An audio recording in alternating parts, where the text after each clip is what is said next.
Hi, this is Charles Hoskinson broadcasting live from warm, sunny Colorado. Always warm, always sunny, sometimes Colorado. Today is May 19th, 2022. Got a lobster on the mic and back in the office. I have been up since 3 a.m. It's about 8 a.m. I got the jet lag, it's radiating through me. I was on a pilgrimage to the Holy Land, and I went to Dubai, I went to Jordan, and I went to Israel, and I had a chance to see all the sites. Went to the old city, went ahead and went to the Garden of Gethsemane, went to Masada, the Dead Sea, and then over in Jordan, Wadi Rum, and also had a chance to see Petra. How about that? And then there's a little bit of business in Dubai that I had to take care of. But anyway, 10 days total running around. And unfortunately, I didn't have much of a vacation for a lot of those 10 days because while I promised myself I wasn't going to work, I ended up working and doing a lot of stuff. Come back to the office and, as always, get gifts. So let me show you what I got. This one comes from the Philippines. How about that? And it had a little note on the back, and I'll go ahead and read it off for you guys. From Cebu City, Philippines. Dear Mr. Hoskinson, first of all, let me introduce myself. I am Joshua, founder of Moonimals, an NFT project, the Cardano blockchain. We started this project last September, and since then, we have already minted more than 5,600 NFTs and sold out immediately. Well, first, congratulations to that. We would like to take this opportunity to express our gratitude for making all of this possible. Cardano has changed so many lives, including ours. I worked as a seafarer before. I ventured into the world of CNFT, and my ultimate goal is to find something that allows me to work from home. I don't want to be away from my family anymore, and Cardano has helped me pave the way towards that being a real possibility. For those of you who don't know, the Philippines is actually the second largest remittance country in the world. And no matter where you go, you usually run into some Filipino working somewhere abroad, and most of them send money home. So it's not uncommon for people from the Philippines to spend years to decades away from their families, making a living so that they can take care of people. Anyway, back to the note. Please accept these gifts on behalf of the whole CNFT community as a way of saying thanks. We know you like to carry pens in your jacket, so we look for a decent one and that you'd surely want to carry around and somewhere in the office. And then they also gave me the painting. The canvas is signed by our artists, Gang Arts, and we call it the Commander's Lab. The character's named the Commander, which is based on you. I guess there's a somewhat striking resemblance, although he has more hair than me. He's a wealthy scientist, oh my, who formulated the acorn serum that will transform Moonimals into mutants. If you're interested in some Cardano NFTs, please email us. We'd love to gift you some of ours. You may also reach out on Twitter. Thank you so much for reading this letter and accepting our gifts. Have an amazing day, sir. Sincerely, the Moonimals team, the gang. Well, thank you so much for sending these things. I make it a policy not to receive NFT gifts for people, although many people have tried and unsuccessfully so. Although I do appreciate the paintings, and we have a big pile of them here in the office of various things that people have sent. Another thing,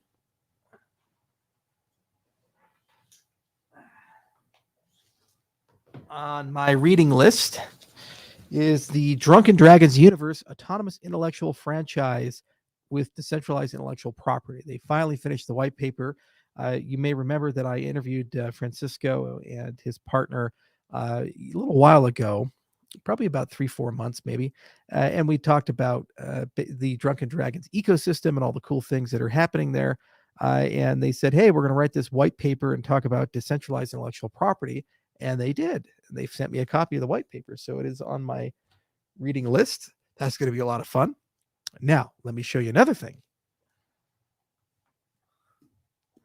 So this one is a more interesting gift from an unknown sender. It's bound in a wooden cover. It's got blood on the pages, so go figure there. And it is filled with all kinds of extremely bizarre stuff. Look at that. And hand drawings and so forth, all done by hand. It's quite old. Let me show you some of the interesting work in here. How about that? Yeah. So hell of a thing to receive in the mail.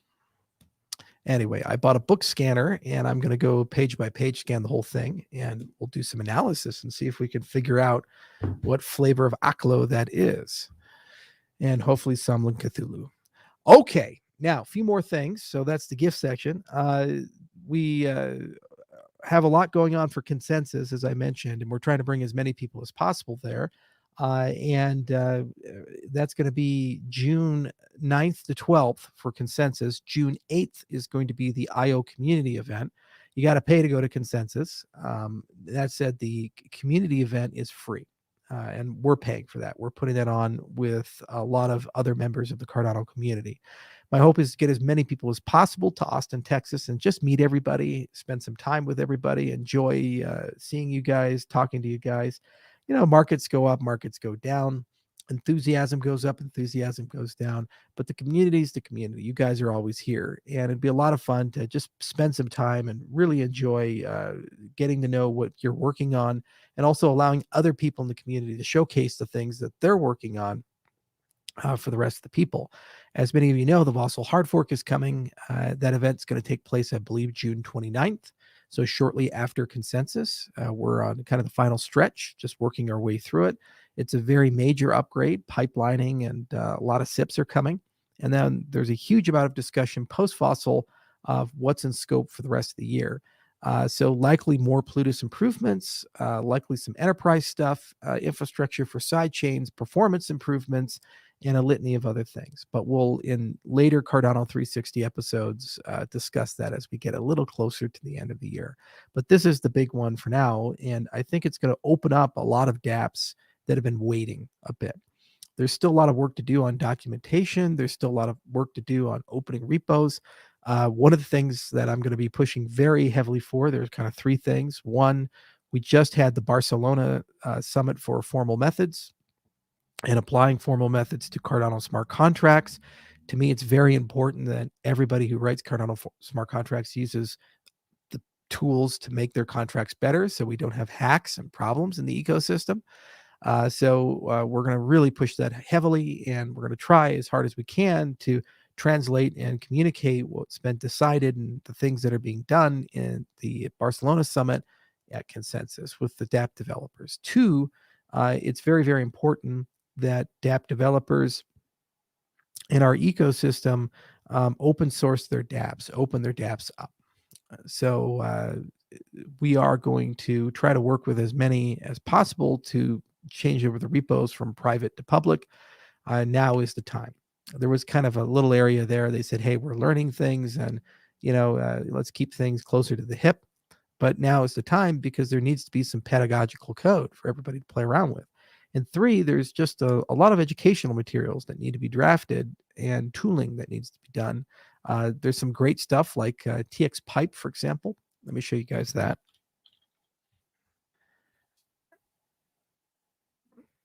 I really do follow a lot of these community projects.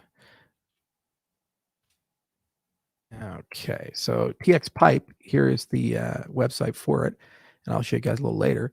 So there's a lot of little stuff like that that's starting to crop up and float up, and it's really impressive to see how put together the community is becoming. So it's a good event to show that off, and so we're definitely going to push heavily for it. Okay, a few more things. Let me share my screen. Do share. Wow. Okay, first off, I'd like to thank Ripple. So Ripple Blockchain Collaboratory to support education research at the University of Wyoming. So Ripple gave a gift to the University of Wyoming to establish the Ripple Blockchain Collaboratory at the University of Wyoming, and it's going to foster innovation in blockchain, cryptocurrency, and cybersecurity. So whenever anybody donates, especially to the University of Wyoming, I love pointing it out. And this just recently came. It was released May 13th, so just about 6 days ago. And it's really exciting. And, my good friend Steve Lupin is quoted here. He says, we'd like to thank the Ripple Foundation, which has consistently supported blockchain higher education efforts around the world. So it's really good to see that things are catching on at University of Wyoming. Okay, so now the meat and potatoes. I am going to start moving over to a personal knowledge management system. And the one that I'm going to play around with the most, because there seems to be a ton of material for this on YouTube, is Obsidian. How about that? So basically, Obsidian is a place to store all of your notes, and it's a way of organizing knowledge. And it's compatible with a lot of other systems that exist. So, for example, there's a lovely book from Sankey Ahrens called How to Take Smart Notes, and this covers the Zettelkasten note-keeping system. So that's how Zettelkasten is spelled. Zettelkasten was invented by an academic who wrote, I think, more than 60 books and thousands of papers and all kinds of things. And basically, it's how he organized knowledge. And there's a lot of great neuroscience behind this. Obsidian is interoperable with this. And also, there's a whole bunch of other productivity tools that are connected to it. And I figured now is the time to kind of go from an ad hoc system to more organized system. Now, I'm not paid by Obsidian. I have no commercial relationship with them. I actually just went on YouTube and looked at a bunch of videos on knowledge management, and Obsidian is the one that came up a lot. And so I said this would be a lot of fun to play around with. And they seem to actually have a pretty good community site and a Discord and a lot of nifty things that are coming through. So I'd invite many people in the Cardano community, because a lot of you are always interested in how do I remember so much stuff or organize so much stuff, to read this book, How to Take Smart Notes, and learn about Zettelkasten, which is really remarkable. And then take a look at Obsidian. It's free to use, I believe. And I guess they have some online stuff to sync notes and so forth. But play around with it and see what you think. All right. So I will see all of you in just a few weeks. I will be in Washington, D.C. next week, meeting with lawmakers, lobbyists, and think tanks and other organizations. We're going to try to get ahead of what's coming on the regulatory side. I will, once I scan this Cthulhu book, probably make some of it available if you guys want to take a look at it and help me with my ACLO.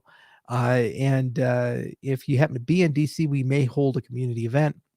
No promises on that. We'll just see what's available. The problem is whenever we do these, they snowball and they get really, really big really quickly. But in any event, I'll give you guys a readout when I'm in DC. So lots of stuff coming. Consensus is going to be big. Cardano is definitely on schedule, and every day is just chipping away. We're making progress. Cheers.